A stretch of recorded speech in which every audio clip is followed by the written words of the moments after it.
नमस्कार दोस्तों, जैसा कि आप देख पा रहे हैं आज हम एक हिस्ट्री का टॉपिक है बौद्ध धर्म और जैन धर्म। इस दोनों के बारे में क्लास में काफ़ी हड़प्पा सभ्यता और इससे प्री हिस्ट्री में पढ़ा चुके हैं। आज बौद्ध धर्म जैन धर्म के बारे में आप लोग तो ज़रूर पढ़े होंगे।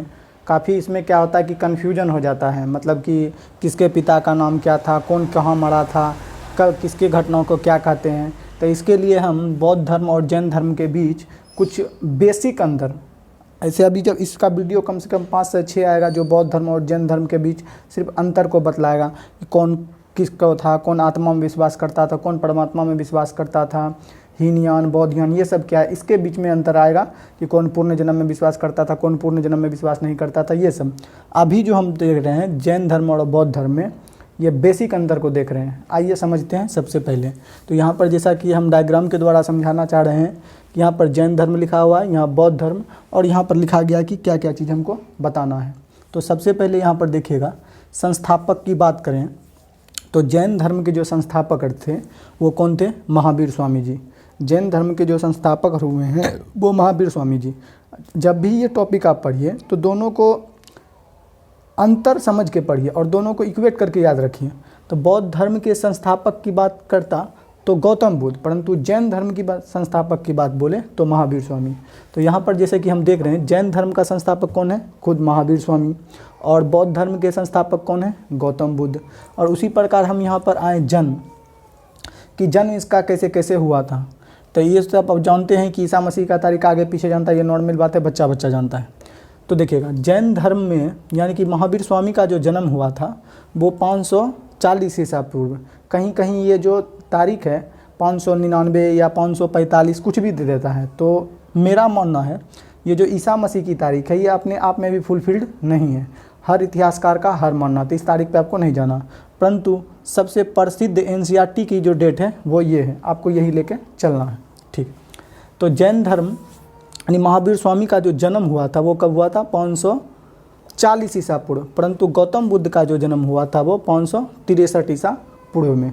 जैसा कि यहाँ पर देख पा रहे हैं जन्म स्थान, जन्म तो हुआ था तो महावीर स्वामी का जन्म कहाँ था और भगवान बुद्ध का जन्म कहाँ हुआ था। तो यहाँ पर हम देख रहे हैं कि महावीर स्वामी का जो जन्म हुआ था ये कहाँ हुआ था? वैशाली के निकट। ये वैशाली के निकट कुंडग्राम में, कुंडग्राम कहीं कहीं कुंडल बन भी दे देता है, कुंडग्राम में हुआ था। कहाँ पे? बिहार में।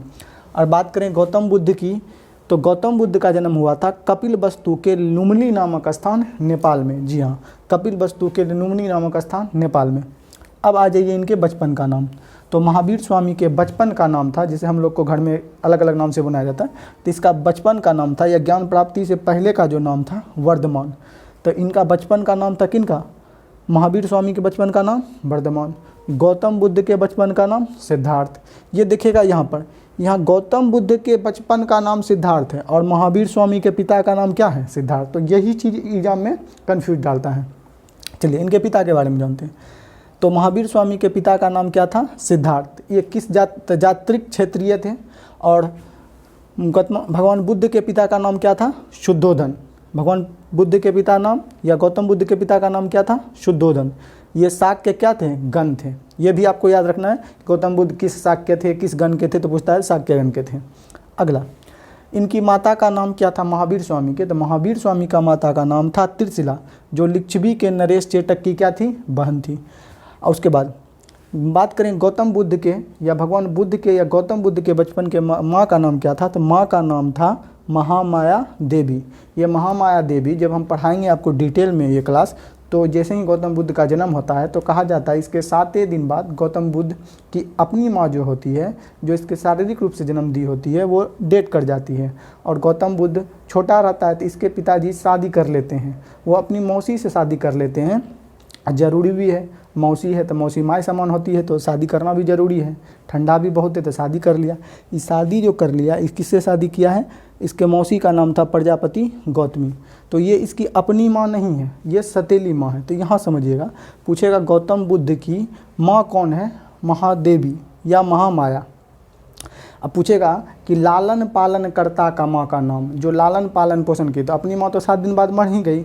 जो रख रखाव लालन पालन खिलाया पिलाया दूध मक्खन दही वो क्या की थी? प्रजापति गौतमी। तो यहाँ पर देखिए ये नहीं कहेंगे कि दूगो माँ, वो मर गई थी, ये सतीली माँ थी।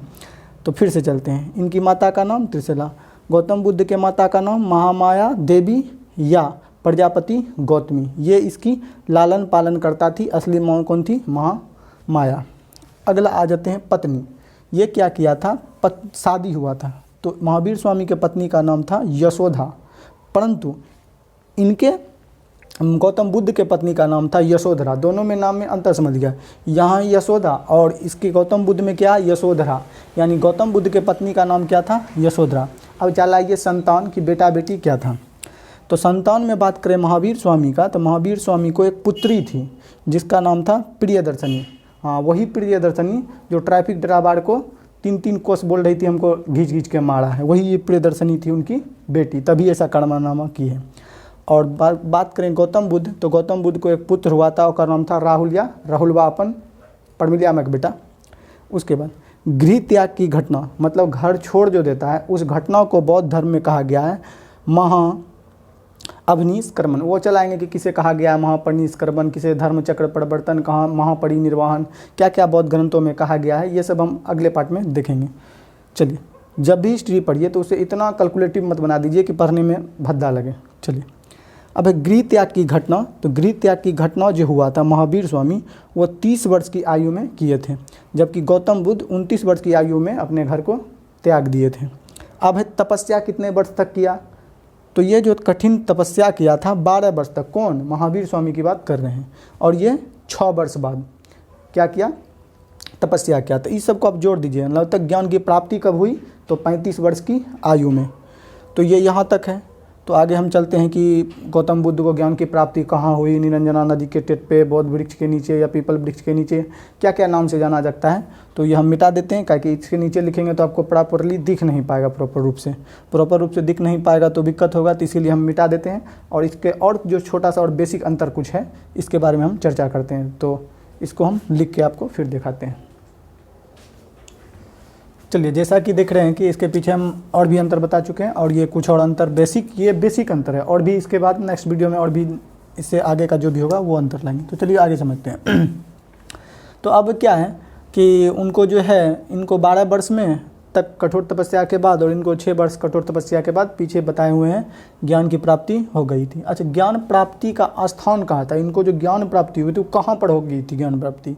तो इनका नाम था झिटिक। ये ग्राम पास बिहार में भी है। तो महावीर को यहाँ पर ज्ञान की प्राप्ति हुई थी। गौतम बुद्ध को तो बोध गया है। बार बार ये क्वेश्चन पूछा था कि भगवान बुद्ध को या गौतम बुद्ध को ज्ञान की प्राप्ति कहाँ हुई थी?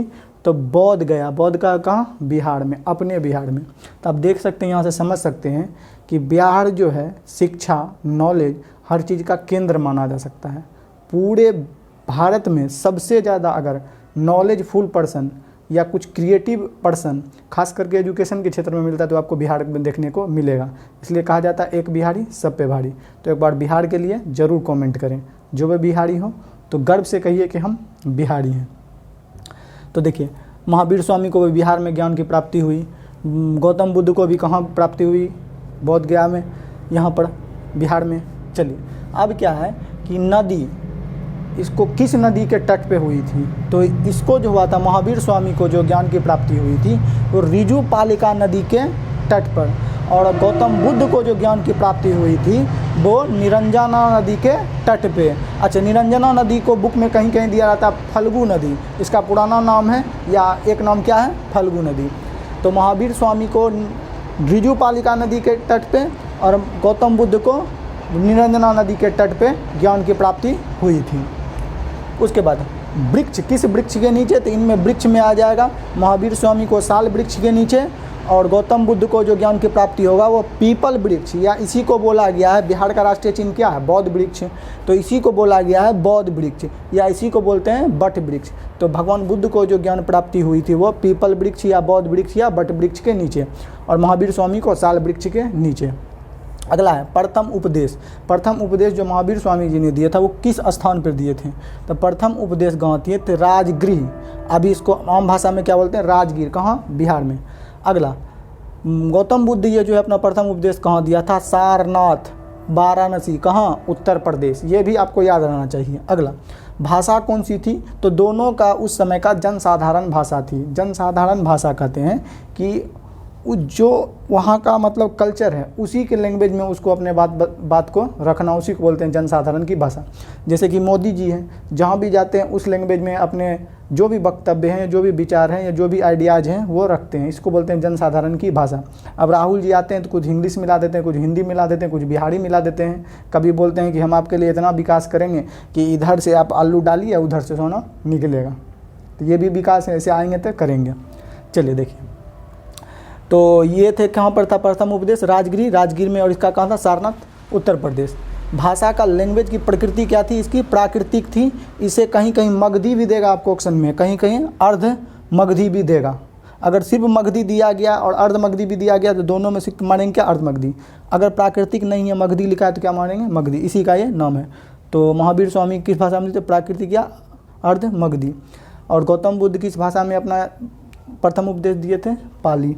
उसे मृत्यु कब हुआ था, तो महावीर स्वामी की मृत्यु 468 ईसा पूर्व, जबकि गौतम बुद्ध की मृत्यु 483 ईसा पूर्व। 483 ईसा पूर्व में गौतम बुद्ध क्या हुए थे, स्वर्ग पधार गए थे। अगला, मृत्यु स्थान, तो महावीर स्वामी का जो मृत्यु हुआ था वो किस स्थान पे हुआ था, तो ये हुआ था पावापुरी, नालंदा, बिहार में। और इसका कहाँ हुआ था, कुशीनगर। कुशीनगर कहाँ में है, तो उत्तर प्रदेश में। तो ये तो कुछ भी नहीं था, ये बेसिक थोड़ा सा अंतर था जैन धर्म और बौद्ध धर्म में। आशा करते हैं कि आपको ये समझ में आया होगा। इसके आगे का जो भी अंतर होगा ये नेक्स्ट वीडियो में मिलते हैं। जय हिंद, जय भारत, जय बिहार।